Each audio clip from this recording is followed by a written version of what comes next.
Okay, Mr. Chairman, you're recording and you're live on YouTube. Thank you. Welcome. Good evening, everyone. Environmental Impact Commission meeting on Thursday, November 19th at 7 o'clock.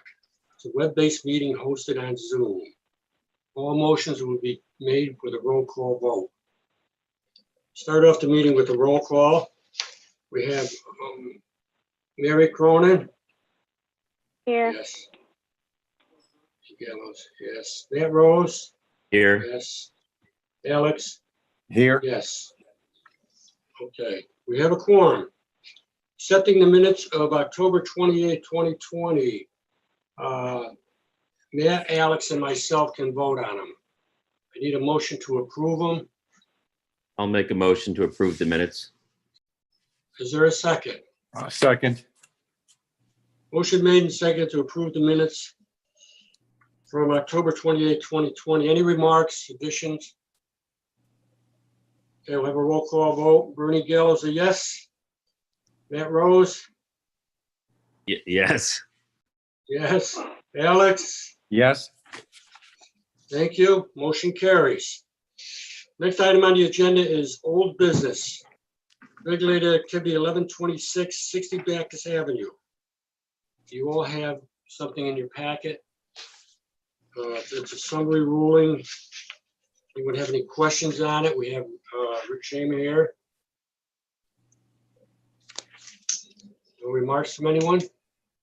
I'll make a motion to approve as a summary ruling, regulated activity, I think it's 1126. 1126, yeah. Yes. With the following, looks like 6 conditions of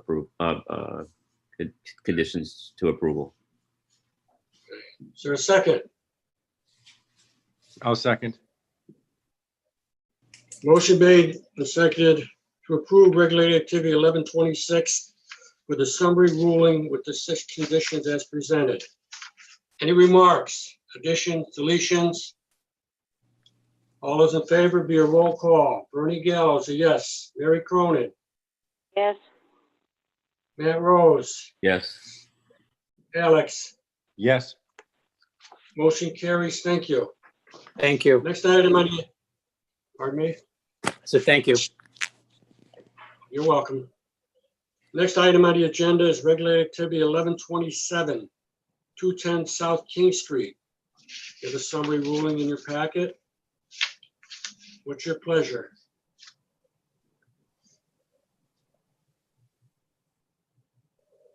I'll make a motion to approve the summary ruling with the 6 conditions of approval for regulated activity. Where's the number? I don't see it here. 1127, 1127. yes. Is there a second? I'll second. Seconded by Alex. Motion made and second to approve regulated activity 1127 with a summary ruling and the 6 conditions as presented. Roll call vote. Bernie Gallows, a yes. Mary Cronin, Yes. Matt Rose, yes. Yes. Alex, yes. Yes. Okay, so. Next item on the agenda is new business. Thank you, everyone. Have a good night. Good night. Regulated activity 1128, 75 Kenosha Avenue, City of Danbury. It's an addition to engine 26. The chief was here. Is he still here? Yes, he is. Bernie, I'm going to be making the presentation though, Okay, thank you, Ben. but Mark is here. Yeah, I'm here, Bernie. Thank you. Oh, there he is. Okay. Go ahead, Ben. Okay, good evening. Members of the EIC, Benjamin Dodo, licensed professional engineer representing the applicant.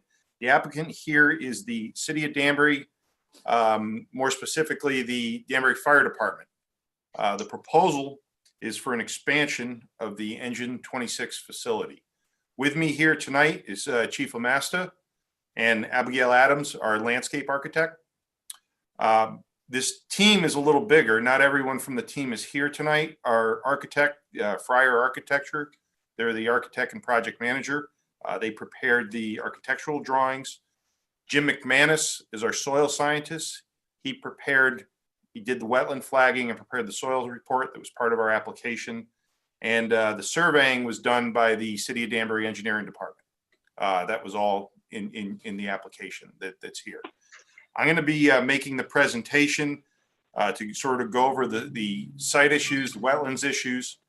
Abigail will go over her planting plan and her mitigation plans when I'm done. And obviously the chief is here to ask any questions specific of the operation that members may have. So I'm going to begin. Engine 26 is located at 75 Kenosha Ave Extension. It is an existing fire station that was constructed about 12 years ago. They have the need for some additional storage space at the facility. The original plan was actually not to do an addition. It was to do a separate standalone building across the street from Engine 26 on city-owned land. And this parcel that we're at is actually the bigger parcel that the Danbury Airport sits on at the end of Kenosha Ave Extension. I'm going to start to share my screen. Sharon, I can't do that right now.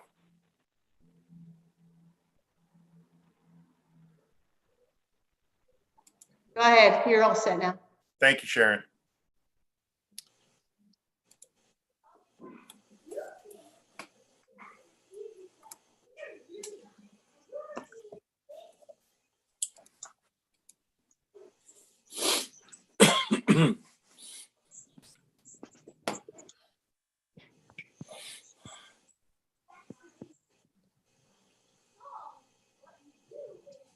Okay, let me get here. I'm going to start just by going to the soils report from Jim McManus's study here. And basically, to get a sense of where we are, here's Bacchus Avenue up here, come down Kenosha Ave Extension, and here's Engine What are you 26.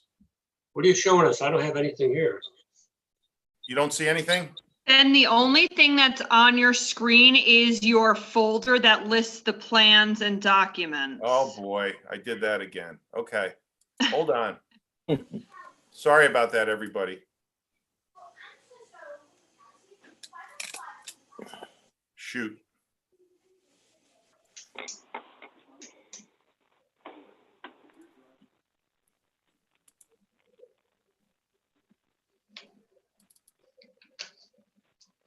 Bear with me, please.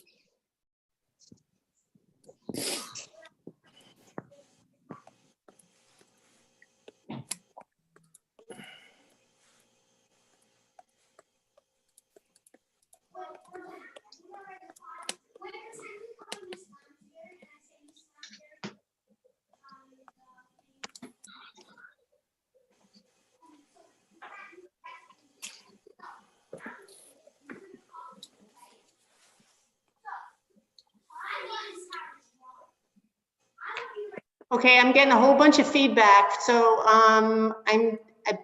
Bernie, I think we should all mute yourselves unless you're speaking. Okay.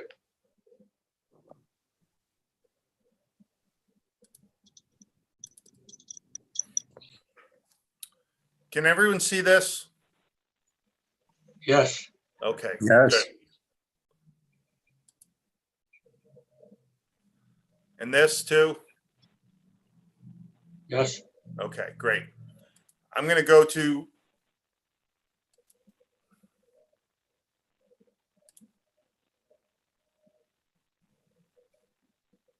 Okay, can everyone see this? I can. Okay, great. So this is an aerial here of the area. My sloppy 26 is the location of Engine 26. The area to our south, where Kenosha Avenue enters the airport, is right in this area here. And basically the proposal, and I want to talk about our alternatives here, we had initially looked at putting a standalone building across the street, right here where I'm sketching. That was our original alternative. We went to look at that, and there were two issues there. The wetlands were pretty extensive across the street. You could see the JMM flag series there. But also the majority of the project area is in the floodplain. So what we tried to do is look at alternatives to minimize what our wetlands fill would be. So obviously the first alternative is right here. This is flipped around. This is across the street. It was a standalone building, approximately 7,000 square feet. But what it did was it had approximately 10 to 12,000 square feet of direct wetlands loss based on the flags, not to mention significant filling of the floodplain. So what we decided to do, I spoke to Chief Omasta and at the time Chief Weedle. We decided that it would be best, so long as the fire department and the city were fine with it, putting an addition right here. What that did is it minimized the wetland impacts, and it also minimized the impacts to the floodplain. The end result would be still using the area across the street here, but to use the area across the street here for our mitigation, for both our wetland mitigation and to couple it with floodplain mitigation. Because just as the EIC and any wetlands board wants to mitigate direct wetland losses, the City of Danbury Planning Commission requires that when you take away flood storage, that it get replaced in the same floodplain. So for every cubic yard of fill we have to do, we have to cut out some ground somewhere else. So what we did, and I'm going to go to the site plan now.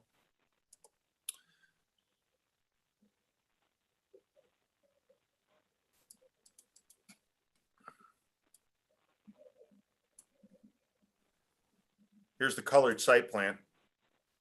And just to get a sense, here is the existing Engine 26 building.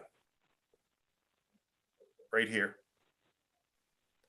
The proposed addition is about a 6,800 square foot addition right here above it. The addition. What we did is there is direct wetlands loss. It's outlined here in pink. You can see it sort of behind the building and in the parking lot. That totals about 3,900 square feet of direct wetland loss. We are replacing that, and I'll have Abigail, when I'm done with my presentation, with about a 6,000 square foot mitigation area across the street, right here. The benefits of this plan compared to the first alternative that we looked at are obvious. The wetlands loss is 2.5 to 3 times less. The floodplain disturbance is significantly less. The need for, when the site was across the street, we needed to have an office, we needed to have restrooms in the building, we needed to have separate water and sewer services and parking. By making it an addition to the existing facility, we eliminated the need for restrooms, an office, separate utilities. And by sharing the driveway, really the only difference we're doing is we're expanding the curb cut a little here to have access to the doors. And we're basically adding some parking area, some driveway area, not parking area, in the back here.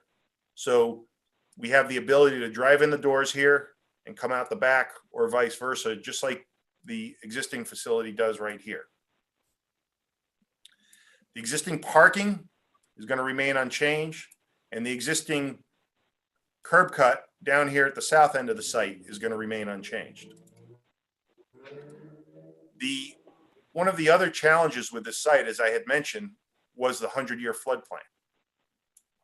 The existing building, both the existing building and the proposed addition are set about 1.8 feet above the 100-year floodplain. The majority of this part of town is within a 100-year floodplain. Ironically, not ironically, it was done by design. The existing building is outside the 100-year floodplain. Just to get a sense of where the 100-year floodplain is on this site, it's shown on the plan, but I'm going to go to the grading and utility plan because it's a little easier to see the exact limits of the 100-year floodplain.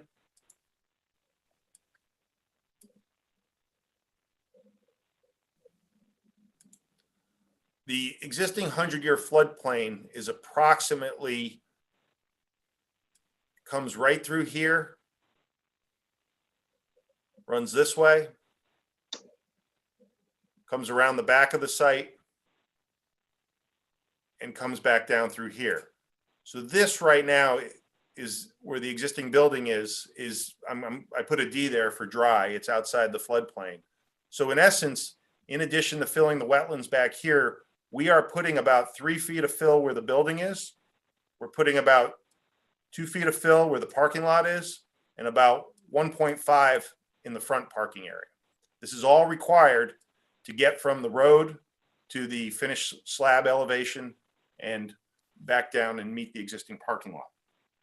As I had mentioned, some of the benefits of this alternative compared to the first alternative were minimizing the disturbances by utilizing the existing facilities. The site has an existing stormwater management system. There is a detention basin, a pretty significant size one off to the south. It's an existing detention basin right here. The bulk of the site's drainage currently goes there. Our proposed system ties into this existing system with the exception of one roof drain up at the corner here. We just couldn't make it work from an elevation standpoint, but that's roof water, and we're discharging it into a pervious landscaped area. The rest of the site, the pavement, all that, we're tying to the existing drainage system. There is already a vortechnic system right here.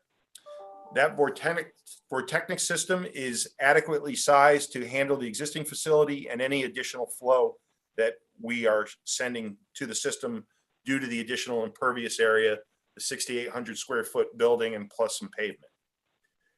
The detention basin, in a similar manner, and the drainage calculations show this, is more than adequately sized to maintain pre-developed levels. And when I say pre-developed levels before Engine 26 was constructed a dozen or so years ago, not necessarily the levels you're at today. So we're maintaining those levels.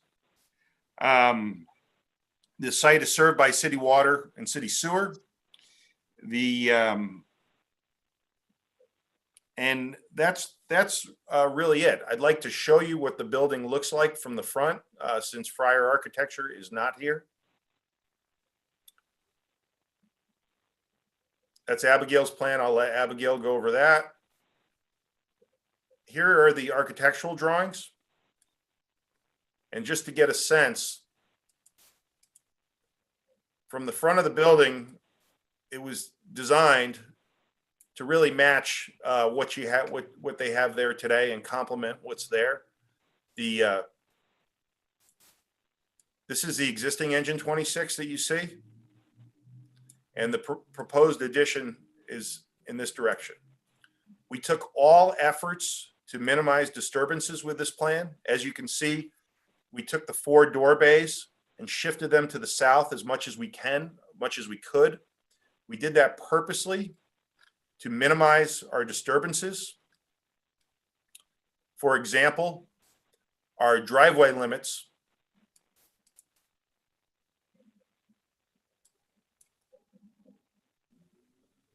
are right here. We didn't expand the driveway and come all the way to the building and do something like this, likewise on the back, by shifting the doors and putting a man door there. So we really made all efforts we could, and we looked at all our alternatives. It's a tough part of town due to the floodplain, but we managed to get everything to work. We are currently making application simultaneously for a site plan application. It's a revised site plan, but it's technically a new site plan because of the size of the addition. This is a permitted use in the IL-40 zone, and we're also in front of the Planning Commission for a floodplain permit, which is required. We have no net fill in the floodplain. We have about 470 yards of fill, mainly where the building and parking area and the asphalt is, and then we have about 480 yards of cut across the street. I'll let Abigail take over for me now. I'll be happy to answer any questions. I could do that now, but it's probably best to wait till the end, though. It's up to you. Wait till the end. That's fine. Okay. Go ahead, Abigail. Good evening, everybody. For the record, Abigail Adams, registered landscape architect, owner of A2 Land Consulting out of New Fairfield, Connecticut. Thank you for having us. I may as well jump to my share screen if that's okay. I'm going to pull up, instead of pulling up the actual landscape plan, I did a quick color rendering. And of course, once you scan it, it's not as bright and as vibrant as it looks in person, but hopefully it'll help get the point across.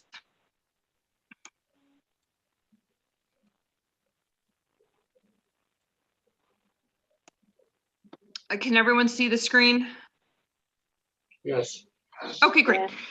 So this lighter shaded building is the existing building with the addition right in this location here, as Ben was explaining. So overall, the concept for the planting, of course, especially for wetlands mitigation and for this type of disturbance, is to try and implement as much buffer as possible from the development between the development and the wetlands, and to install and propose native plant material that's going to, a significant amount of that's going to provide the wildlife habitat and food source, and greatly enhance the wetlands that are already on site. So what we did here at the back of the building and this additional drive area here was we created a barrier with some evergreen trees here. And then we did a double row in some locations of native shrubs, some more evergreens, native shrubs here, and then another evergreen here. The rest is existing lawn area. We left that alone because we're doing such a significant amount of planting everywhere else. And again, this creates a really nice buffer between the existing wetland area on that slope down to the wetlands between the development and that area there. Same is true for this area above the proposed addition and the driveway. We are removing some existing scrubby material that's in here, doing some grading. We're really cleaning up that area with, as opposed to what's existing there to what's being proposed. Again, creating a nice buffer between this parking area of the adjacent property. This lower area here would be seeded with a wet mix because we are lowering the grade in this area here. And again, we have a mix of, we're putting in trees for shade. We've got the Nyssa sylvatica that's going in this location. We have some ornamental wetland trees here. Again, a mix of larger shrubs, smaller shrubs, both evergreen and deciduous, berries, etc. And then in addition, some additional plugs to really create even more habitat in this area here. Moving across the street, what we need to do with some of the existing trees that are running along Kenosha Avenue is transplant them. So I'm going to utilize those along the streetscape, so to speak. Then we have the sloped area here between the lawn, the driveway, the lawn, the sloped area, creating a nice heavy buffer again. So overland flow is going to be going through this planted vegetation, heavily planted vegetation here. And again, the same as we were looking at over in this area here, we're just looking to do a really nice mix of understory trees, canopy trees to create some shade, replace some of the trees that are being removed, and create, I think I'm just trying to add more information here because it's pretty straightforward. Significant vegetation for buffer, habitat, et cetera, just to really enhance this existing wetland area and create this mitigation, again, with a wet mix on the bottom for that area to really help establish that new wetland situation. Sorry, that was a lot. That was a lot of talk, but. Do you want me to go specifically to the planting plan, so to speak, and go through that specifically through the plants, or? I don't need it. I don't know if anybody else would like it. I don't. Okay. Anyone interested? No. No. Okay. Do you mind if I add just one? Bernie, do you Please. mind if I just add one thing that I forgot to Go mention? ahead. Go ahead. This site is not in a City of Danbury drinking water watershed. According to the city's maps, we're downstream of Lake Kenosha and all of the city's watersheds. The parking lot to the north of us, that Abigail, do you mind panning over? This one? No, go over to the addition, please. A little more. Which way? That's perfect. The Okay. parking lot, yes, the parking lot that you see just to the north side of the proposed addition, that parking lot is not the property line. The property line is 2 rows of parking up. The city of Danbury leases that parking lot. Here. Yes. Is that, okay. Yeah, That that's one, our yeah. actual property line here. Right. So Okay. this addition is a significant distance, from the nearest neighbor to that side. We're actually about 94 feet away. It looks closer on the plan because the Right. city leases that lot to the neighbor there. Okay. And as I had mentioned, Jim McManus's soils report is on the record. He does talk about the wetlands in this area are a mix of undisturbed and disturbed soils within the wetlands area. And that's really it. I'll let Chief Omasta add anything he'd like to say to this presentation. I'd be happy to answer any questions. Is everything flagged? Yes, everything's flagged. Oh, yeah. And I'd be happy to meet anyone there for a site walk. Yeah, I'm gonna call you. Okay. I don't see any- Bernie, the wetlands are flagged. The addition obviously isn't flagged, but it's really easy to see where that addition goes when you're out in the Okay. field. I'd be happy to Fine. show that to you. Right. Where's the chief? He wants it approved tomorrow, right? Oh, hi, Bernie. How are you?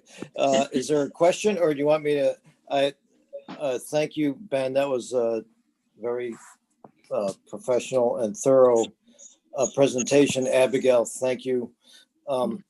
Just looking at the site as it is today, would be a major improvement. I think it was kind of a blessing in disguise that we could not use across the street. That was our plan. We had estimates to construct a building there, but it didn't work out because of the wetlands and the floodplain. But having the building attached to the existing building saves us a lot in utilities. We don't need bathrooms. We don't need a new sewer line, a new water line, a new electric feed. So this really works well. And I think it would be a big improvement actually to what's there now. If there are any questions specific to fire department activity, I can't compete with Ben or Abigail. I don't know, I was a I'm fine. little off my game today. No, you're on. I don't have any questions. I just want to do an on-site is all. Okay, I'll be glad to meet out there as well, Commissioner. And it's,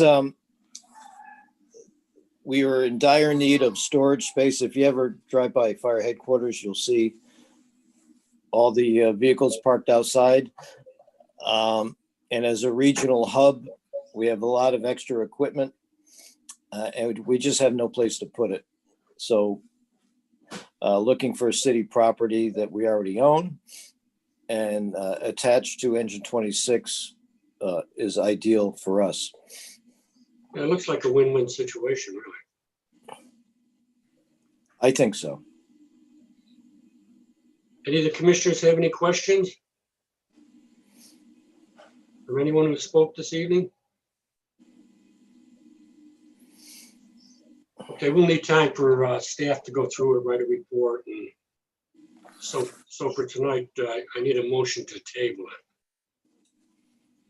I'll Make a motion to table regulated activity 112875 Kenosha Avenue Extension till the next regularly scheduled meeting on December 9th. 9th. Second. Yeah. Is there a second to this motion? I'll second it. Mary Cronin, thank you. Motion made and seconded to table regulated activity 1128 until our next regular meeting on December 9th, 2020. No discussion on the table. Let's take a roll call vote. I'm a yes. Mary Cronin, yes. Yes. Matt Rose, Yes. Alex. Yes. Motion carries. Thank you, everyone. Nice presentation. Thank you. Thank you. So Bernie, Mary, or Richard, however you want to send me an email to set up the site walk, just let me know. Yeah, we'll work it through Mary. Okay. All right, Mary? Yep. Yes. Okay. Thank Good you. night, everyone. Happy Thanksgiving if I don't see you before then. Good, thank you. Take Good care. night. Good Right, night. thank you. Good night. Thanks. Good night. Thanks, everybody. Mark. Good night. Thanks. Good night. No public hearings, no applications, no administrative staff. Violations, none. Motion to adjourn is in order. Motion to adjourn. Second. Motion made, second to adjourn. Any remarks, questions, anything? Roll call vote. Bernie Gallows, a yes. Mary Cronin, Yes. yes. Matt Rose, Yes. Alex. Yes. Meeting is adjourned. Thanks, everyone. Okay, good night, Thank you. everybody.